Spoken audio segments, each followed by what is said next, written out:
मुकम्मल तानाशाह तभी बनाया जा सकता है जब यहां से आपकी जमहूरियत, आपकी गिनती आपके हाथों से छीन ली जाए।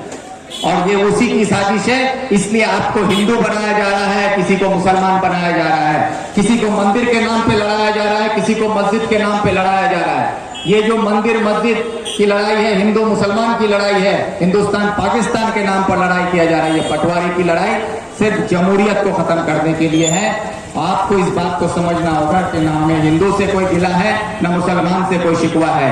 ये हिंदुस्तान हमारा है और हम सबको एक साथ रहना है। इसी को कायम करने के लिए हमारे नेता जनाब राहुल गांधी साहब ने कहा कि मैं नफरत की बाजार में मोहब्बत की दुकान लगाने आया हूं। ये वही राहुल गांधी हैं कि आज से कई साल पहले तक इस राहुल गांधी के नाम को पप्पू बनाने के लिए इसी सरकार ने करोड़ों रुपए को खर्च किया। लोगों के सामने राहुल गांधी को पप्पू बनाने की कोशिश की गई, लेकिन इसी राहुल गांधी ने पप्पू से पॉलिटिशियन बनने का जो सफर है वो पूरे देश के नौजवानों को, बेरोजगारों को, गरीबों को, किसानों को, मजदूरों को, माओ को, बहनों को, सबको जोड़ते हुए आज हिंदुस्तान का कांग्रेस का नेता सिर्फ नहीं है, आज वो जननायक है, पूरे देश का नेता है। आज ये राहुल गांधी ने समझा दिया है। और जो कल तक उसे पप्पू कहने वाला था, ये नरेंद्र मोदी और बीजेपी, आज ये सारे पप्पू बनकर कहीं पिल्ले की तरह गिनती में नहीं आ रहे हैं। आज इस बात को समझने की जरूरत है। तो आज इस बात को समझिएगा कि क्यों इस साजिश को की जा रही है। आज अकलियत के साथ जो नाइंसाफी हो रही है, आज एसआईआर के नाम पर, एनआरसी के नाम पर, सीए के नाम पर जो एक दहशत का माहौल बनाया गया हमारे मुल्क में, उस पर हमारे एडवोकेट आरिफ भाई बहुत बेहतरीन तरीके से बोल रहे थे। आरिफ भाई को मैं सुन रहा था। आरिफ भाई ने बात एनआरसी से शुरू की, उसके बाद सीए आया, सीए के बाद आज एसआईआर। ये जो एक एक कर कर आपके सामने नए नए नामों को, नए नए चीजों को सामने लाने की साजिश की जा रही है, इसके पीछे क्या साजिश है उसको समझने की जरूरत है। आज एनआरसी, जब ये एनआरसी का नारा आया कहां से, अगर इस बात को देखें तो आज हम यहां पर मगरबी बंगाल में हमारी हुकूमत में बैठी हमारी ममता बनर्जी, जो मगरबी बंगाल की सरकार के आज चीफ मिनिस्टर हैं, ये 2005 में अपोजिशन में रहा करती थी। उस वक्त ममता बनर्जी को पता नहीं था कि मगरबी बंगाल के लोग कभी उनको इतनी मोहब्बत और इज्जत देकर बंगाल के सरकार में बैठाएंगे। उस वक्त यही ममता बनर्जी ने 2005 में पार्लियामेंट में जाकर बंगाल में एनआरसी करने का नारा लगाया था। और इस बात को आप लोग भूल गए हैं, लेकिन आज भी अगर आप अपना मोबाइल गूगल सर्च करें तो आप देखेंगे कि वही ममता बनर्जी जो पार्लियामेंट में अपना शॉल उतारकर स्पीकर पर फेंकते हुए कही थी कि बंगाल में एनआरसी करना होगा, क्योंकि बंगाल में बांग्लादेशियों को लाकर गुज़श्ता सरकार ने यहां पर अपना वोटर बनाकर उनको यहां पर बसा दिया है। उनको निकालकर बांग्लादेश भेजने का काम करना होगा, इसके लिए एनआरसी करना होगा। ये बात बोलने वाले ममता बनर्जी थी। आज जिसको हम सब अपना, जो अकलियत के लोग ये सोचते हैं कि ममता बनर्जी हमारी मसीहा है, तो ये मसीहा नहीं, यही वो साजिश करने वाली, यही वो कातिल है जिसके वजह से आज एसआईआर के नाम पर 2 लोगों ने खुदकुशी की है। वो अपने नोट में ये लिख के जाता है कि मैं एसआईआर के डर से खुदकुशी कर रहा हूं। ये उसके जज्बात हो सकते हैं, लेकिन उसकी असली कातिल आज अगर मगरबी बंगाल में कोई है तो वो ममता बनर्जी है और नरेंद्र मोदी है, जिसके वजह से आज हमारे बंगाल के 2 गरीब मजदूर को एसआईआर के नाम पर खुदकुशी करना पड़ता है। इसलिए मैं आप लोगों को कहना चाहता हूं कि इस बात को गौर कीजिएगा कि एनआरसी की शुरुआत करने वाली यही ममता बनर्जी है। और जब ये एनआरसी का मुद्दा गर्म हुआ, उसके बाद ये मुद्दा आसाम से में जब हुआ, सुप्रीम कोर्ट में मामला चल रहा था, सुप्रीम कोर्ट के फैसले के तहत आसाम में एनआरसी करने की बात सामने आई। सुप्रीम कोर्ट ने इजाजत दिया कि एनआरसी करना होगा। आसाम में जब एनआरसी हुआ तब तक ममता बनर्जी बंगाल की सरकार में आ चुकी थी और 2014 में मोदी जी सरकार में आ चुके थे। अब दोनों की जुगलबंदी थी। अब दोनों, एक यहां की सरकार में, एक दिल्ली की सरकार में, और दोनों सरकारों में मिलकर आसाम में जब यह साजिश रची गई तो एनआरसी हुआ। तो आप लोगों ने सुना होगा उस वक्त बार बार मोदी की सरकार के तमाम मंत्री और मोदी खुद ये बात कह रहे थे कि एनआरसी होगा तो जो बांग्लादेश से आए हैं उनको हम लोग बाहर निकालेंगे। लेकिन जब एनआरसी हुआ, आसाम में 19 लाख लोगों का नाम एनआरसी के लिस्ट से बाहर निकाल दिया गया। जिन लोगों का नाम बाहर गया तो बाद में जब सामने आया कि 19 लाख में तकरीबन 15 लाख लोग जो हैं वो हिंदू हैं, गैर मुस्लिम हैं। और जब ये बात सामने आई तो बीजेपी के पैरों के तले से जमीन खसकने लगी। तब उनको ये एहसास हुआ कि अरे भाई हमारा दाव तो उल्टा पड़ गया, हमने जो साजिश की थी वो हमारे ही खिलाफ हो गया। तब उन्होंने देखा कि इसके लिए दूसरा कोई रास्ता निकालना होगा। तब एनआरसी के जिन लोगों को देश से लिस्ट से बाहर निकाल दिया गया उनको वापस शामिल करने के लिए सीएए का कानून बनाया गया, सिटीजन अमेंडमेंट एक्ट लाया गया। और उस कानून के तहत ये कहा गया जो जमहूरियत के खिलाफ है, हमारे देश के संविधान के खिलाफ है, हमारे देश के कानून के खिलाफ है, ये कोई भी एक जमहूरी मुल्क में, एक संविधान को मानने वाले देश में ये कानून लागू नहीं किया जा सकता है। उस साजिश को अंजाम देने वाली ये बीजेपी सरकार जिसने ये कहा कि सीए के कानून के तहत अफगानिस्तान, पाकिस्तान, बांग्लादेश जैसे मुल्कों में जो माइनॉरिटी है, जो वहां से मजहबी तौर पर जिनको परेशान किया गया है, जो वहां पर किसी वजह से धर्म के नाम पर उन पर अत्याचार हुआ है, उन लोगों को हिंदुस्तान अगर वो आए हैं तो उनको हिंदुस्तान का नागरिक बनाया जाए। और उसमें किस मजहब का नाम दिया गया? उसमें बोला गया हिंदू है, उसमें जैन को दिया गया, उसमें पारसी को रखा गया, उसमें सिख को रखा गया, उसमें और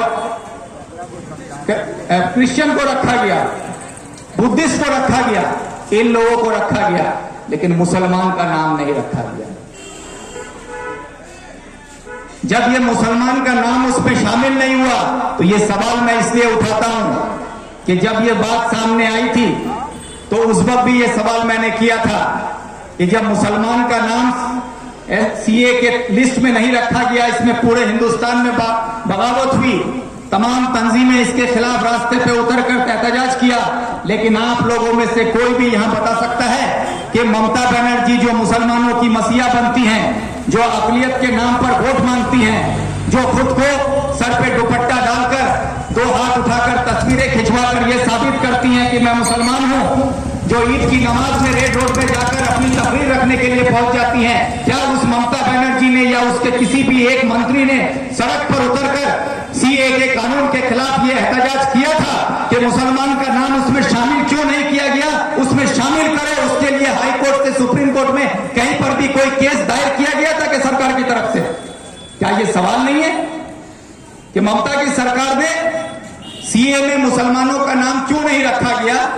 तो उसके लिए सवाल क्यों नहीं उठाया गया? लेकिन आप लोगों को यह बताया गया कि ममता बनर्जी मसीहा हैं, उस पर आप लोगों को कोई जवाब नहीं दिया। ये इसलिए मैं इन चीजों को याद दिलाना चाहता हूं कि बात यहां नहीं है कि आज लड़ाई वोट छोड़ गद्दी छोड़ के नारे के साथ हम लोग यहां पर जो वोट लेकर चोरी कर वो प्रधानमंत्री बने हैं नरेंद्र मोदी, उसके खिलाफ हमारी लड़ाई है। लेकिन ये याद रखिएगा कि अगर पेड़ को काटना हो ना तो पेड़ को तभी काटा जा सकता है जब आप उसकी शाखों को काटेंगे। अगर शाखों को नहीं काटते हैं तो आप पूरा पेड़ नहीं काट पाइएगा। तो इसलिए बीजेपी अगर एक पेड़ है तो उसका शाख ममता बनर्जी भी है।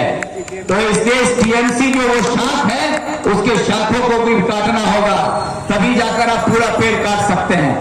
ये बात मैं इसलिए कह रहा हूं कि सन 1998 में जब तृणमूल की शुरुआत हुई तो उस वक्त यही ममता बनर्जी बीजेपी के अटल बिहारी वाजपेयी की सरकार में रेल मंत्री बनी हुई थी और उस वक्त एक नई पार्टी को इजाद किया इसी कांग्रेस को तोड़कर।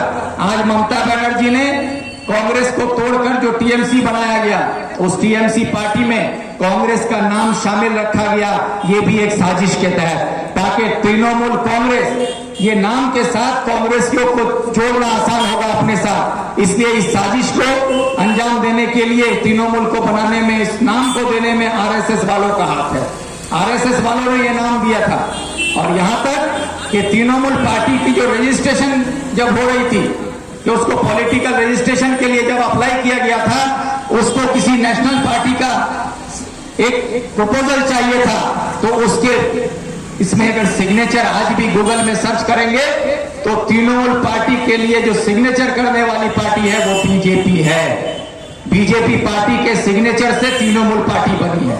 लेकिन अफसोस ये है क्योंकि हमको तारीख पता नहीं, हम तारीख नहीं जानते हैं, जिसकी वजह से आज हम अक़लियत के लोग कहीं ना कहीं पिछड़े हुए हैं। आज अगर हम हिंदुस्तान के आजादी की लड़ाई से लेकर हम आज तक इस 75-80 साल होने जा रहा है, इस वक्त में अपने आप को देखें तो हमारा एक भी नेता को हम जिंदा नहीं रख पाए। हमारे एक भी नेता को हम जिंदा नहीं रख पाए। और सियासत में मुर्दों को जिंदा रखना पड़ता है, यही सियासत है। आज अगर आप देखें तो आज हमारे देश में जिन नेताओं का नाम हम लेते हैं, आज जिन महापुरुषों के नाम पर सियासत होती है, चाहे वो सियासत कोई भी पॉलिटिकल पार्टी करे, उन महापुरुषों को जिंदा रखकर, उनके नाम पर, उनके आदर्शों को सामने रखकर आज सियासी पार्टी अपने मुद्दों को आप लोगों तक लेकर आती है। लेकिन हम अक़लियत के लोग, हमारे अपने लीडर, हमारे अपने रहनुमा जो देश के लिए कुर्बानी दिए हैं, ऐसे रहनुमाओं को हम कितनी बार याद करते हैं। आज इस मंच में यहाँ पर जितने भी नेताओं का नाम लिया गया, क्या उसमें मौलाना अबुल कलाम आजाद का नाम लिया गया? क्या सर सैयद अहमद खान साहब का नाम लिया गया? ऐसे इनकलाबी लोग जिन्होंने देश को नज्म के साथ साथ आजादी की कुर्बानी देने के लिए नौजवानों को तैयार किया था। जब इस देश को छोड़कर लोग पाकिस्तान जाने के लिए तैयार हो रहे थे, जब देश का बंटवारा हो रहा था, यही अबुल कलाम आजाद साहब है कि दिल्ली के जामा मस्जिद में खड़े होकर हम लोगों को ये याद दिलाया था कि ये वही वतन है, यहाँ की मिट्टी में हमारे अहले अबावत दफन है। उनको छोड़कर तुम कहां जाओगे? जहां तुम्हारे बाप दादा तुमको पुकार रहे हैं, उसको छोड़कर तुम कहां जाओगे? ये कहने वाला मौलाना अबुल कलाम आजाद था। लेकिन आज हम उनको याद नहीं रखते। आज अगर हमारे इस इलाके में तालीम याफ्ता मुसलमानों में आज नौजवान अगर रोजगार की तलाश के लिए भटक रहा है, आज उसके पास डिग्रियां नहीं है, आज कहीं ना कहीं जो लोग तालीम याफ्ता नहीं है वो इस बात को समझ सकते हैं कि आज सर सैयद अहमद खान साहब की कितनी बड़ी कुर्बानी रही है कि आज मुसलमान हिंदुस्तान में आज किसी भी आले मुकाम पर पहुंचा हुआ है और अच्छी जगह पर ओहदे पे है। उस जगह पर पहुंचाने के लिए अलीगढ़ मुस्लिम यूनिवर्सिटी का बहुत बड़ा हाथ है। आज सर सैयद अहमद खान साहब की वो कुर्बानी मुझे याद आती है कि जब हमारे ही मुसलमान कौम के लोग उस वक्त मुजरा सुनने के लिए जाया करते थे, जो रईस लोग हुआ करते थे, नवाब लोग हुआ करते थे, वो मुजरा सुनने चले जाया करते थे। और मुजरा सुनने जाने पर तालाब होके मुजरे पर उनके ठुमके पर वहां पर हजारों रुपए लुटा कर आते थे। तो सर सैयद अहमद खान साहब ने जाकर उनसे फरियाद की थी कि आप अगर तवायफों को नाचने पर पैसे देते हो तो मैं एक इदारा बनाना चाहता हूं ताकि हिंदुस्तान के नौजवान उसमें तालीम लेकर आगे बढ़ सकें। अगर नाचने पर पैसा देना है तो मैं घुंघरू बांध कर नाचता हूं। और सर सैयद अहमद साहब ने अपने पांव में घुंघरू बांधकर मुजरा किया था ताकि उन नवाबों को शर्म आए जो मुजरे के लिए पैसा देते थे लेकिन तालीम के लिए नहीं। तो ये कुर्बानी देने वाले लोगों को आज हम याद नहीं रखते हैं। हम बात करते हैं औरों की, लेकिन हम अपने नेताओं की, अपने कुर्बानी देने वाले उन महानुष्यों की बात हम नहीं करते। यही हमारी कमी है क्योंकि हम अपना नेता नहीं बना पा रहे हैं। इसलिए जब तक हम अपना नेता को जिंदा नहीं रख पाएंगे, अपने लोगों को नेता नहीं बना पाएंगे, अपने लोगों को हम आगे नहीं ला पाएंगे, तब तक आप इसी तरह एनआरसी, सीएए, एसआईआर के शिकार होते रहेंगे। आपके साथ ये बदसलूकी होते रहेगी क्योंकि आपके लिए लड़ने वाला, बोलने वाला, आपके लिए सोचने वाला कोई अपना नहीं होगा तो आप आगे नहीं बढ़ पाओगे। इसीलिए अपने लोगों को आपको पहचानना होगा, उनकी काबिलियत को निखारना होगा, उनको दुआएं और सपोर्ट देकर आगे बढ़ाना होगा। और ऐसा इनकलाबी आदमी अगर आज यहाँ इस मंच पे कोई है तो वो हमारे जाहिद अनवर साहब है जो आपके लिए आवाज उठाते हैं। और मैंने सुना है उनको कि वो जब भी किसी भी मुद्दे पर आपके लिए बोलना होता है तो एक बेबाक होकर आपका रहनुमा बनकर इस इलाके के लिए, नौजवानों के लिए, बेरोजगारों के लिए, गरीबों के लिए, मजदूरों के लिए वो आवाज उठाते हैं। और उनकी आवाज में इतनी तासीर है कि उनकी आवाज जब उठती है, जब सोशल मीडिया के जरिए हो या इलाके के आम आदमी के जरिए हो, वो आवाज सुनने के बाद जहां तक पहुंचनी चाहिए अगर वहां पहुंचती है तो वहां भी एक कपकपी शुरू हो जाती है। और ये कपकपी जो होती है ना, यही ताकत है आपकी आवाम की आवाज की, यही जमहूरियत की ताकत है। और इस ताकत को बचाने के लिए राहुल गांधी कांग्रेस आई जो आज ये नारा दे रही है वोट चोर गद्दी छोड़। इस बात को समझिए कि वोट चोर गद्दी छोड़ के नारे के साथ आप लोगों को हम लोग जोड़ना क्यों चाहते हैं कि अगर इस लड़ाई में आप एक आम आदमी, गरीब, किसान, मजदूर जब तक नहीं जुड़ेगा, एक बेरोजगार नौजवान नहीं जुड़ेगा, हमारी माएं बहन नहीं जुड़ेंगी, तो ये लड़ाई किसी एक शख्स की नहीं है, न ये लड़ाई राहुल गांधी की है, न ये जाहिद अनवर की लड़ाई है, ये लड़ाई पूरे हिंदुस्तान की है, हर एक की है। इसलिए आपसे मेरा ये गुजारिश है कि इस लड़ाई को मजबूत करने के लिए ये सिग्नेचर कैंपेन में आप लोग शामिल होकर, जिनको सिग्नेचर करना नहीं भी आता है, कोई झिझकने की जरूरत नहीं है, शर्माने की जरूरत नहीं है। अल्लाह ताला ने आपको जो अंगूठा दिया है, ये अंगुली ही देख से एक वोट देकर आप अपना मुस्तकबिल तय करते हैं। वहां पर आप अपना वही अंगुली लाकर यहां पर लगाकर साबित कीजिए कि आप देश के इस लड़ाई के साथ हैं। देश का हर आदमी, चाहे वो पढ़ना जाने, लिखना जाने, ना जाने, उससे कोई फर्क नहीं पड़ता। आपकी गिनती जमहूरियत में होती है और इस गिनती को जिंदा रखने के लिए आपका अंगूठा ही काफी है, उसके लिए कलम पकड़ने की जरूरत नहीं है। जिनके पास नहीं है, आप बेवजह बिना झिझक आप आइए और जाहिद अनवर साहब के सिग्नेचर कैंप में आकर आप शामिल होकर इसको कामयाब कीजिए। यही कहते हुए मैं अपनी बात को ज्यादा लंबी ना करते हुए सिर्फ इतना आप लोगों से गुजारिश करना चाहता हूं। अफसोस इस बात का नहीं है, अफसोस इस बात का नहीं है कि धर्म का धंधा होता है, अफसोस इस बात का नहीं है कि धर्म का धंधा होता है, अफसोस इस बात का है कि पढ़े लिखे भी अंधे हो गए। पढ़े लिखे जो अंधे हो गए, मेरी गुजारिश उनसे है जिनको कुछ नहीं पता वो कुछ भी समझ लें, उसमें कोई गिला शिकवा नहीं है। लेकिन जब पढ़ा लिखा समझदार वो जब नहीं समझता है ना, तब परेशानी होती है। इसलिए आप लोगों से मैं ये कहूंगा कि हमारे मुल्क में आज नौजवानों को जो वर्गलाया जा रहा है धर्म के नाम पर, जात के नाम पर, भाषा के नाम पर, और उसमें भटकने वाले नौजवान कौन है, उसमें भटकने वाले नौजवान कौन है?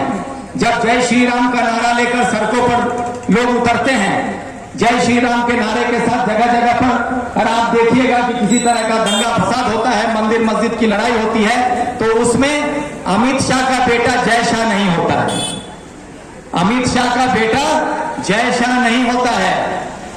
जय शाह कहां होता है? वो बीसीसी का चेयरमैन होता है, वो जाके वहां बैठा हुआ रहता है। आपको और बीजेपी के किसी भी नेता का घर का बच्चा आपको रास्ते पे नजर नहीं आएगा। उसी तरह जब आप देखेंगे कहीं पर नौजवानों को वर्गलाया जाता है, वहां पे नारे तकबीर अल्लाह अकबर के नारे के साथ, तो वहां पर भी कोई रहनुमा का बच्चा नहीं नजर आता है। ये क्यों हो रहा है? मैं जो बात कहना चाहता हूं उसको जरा समझने की कोशिश कीजिएगा कि परेशानी ये है कि हमारे देश में सबसे बड़ी परेशानी है कि हमारा जो नौजवान है, चाहे वो हिंदू हो चाहे वो मुसलमान हो, हमारे पास कहीं ना कहीं अपने धर्म और शास्त्र के ज्ञान की कमी हो रही है और इस्लाम के मानने वालों में दीन और हदीस की जानकारी की कमी हो रही है, जिसकी वजह से आज हमारे नौजवान कहीं ना कहीं गुमराह हो रहे हैं और जो कट्टर देशभक्त बन रहे हैं उनको देश के संविधान और कानून का पता नहीं होता। तो इसलिए अपने बच्चों को अपने दीनी तालीम से जोड़िए, चाहे वो मुस्लिम हो चाहे वो हिंदू हो, उसको अपने धर्म शास्त्र और मजहब का जानकारी होना चाहिए, ताकि हमारे बच्चों को कल कोई भी आकर धर्म और मजहब के नाम पर उनको वर्गला ना सके और धर्म के नाम पर अधर्म का काम उनसे ना करा सके। इसलिए ये जरूरी है और मैं ज्यादा वक्त न लेते हुए सिर्फ इतना ही कहता हूं कि वोट छोड़ गद्दी छोड़ का जो ये नारा है, इस नारे को बुलंद करते हुए आप सब इसमें शामिल होकर इस लड़ाई को और मजबूत कीजिए और हमारा वोट चोरी कर जो प्रधानमंत्री बना है नरेंद्र मोदी, उसको गद्दी छोड़ने पर मजबूर करने के लिए आपकी एक कदम आगे बढ़कर आपका सिग्नेचर, आपका अंगूठा ही इस देश की लड़ाई को मजबूत करेगा। ये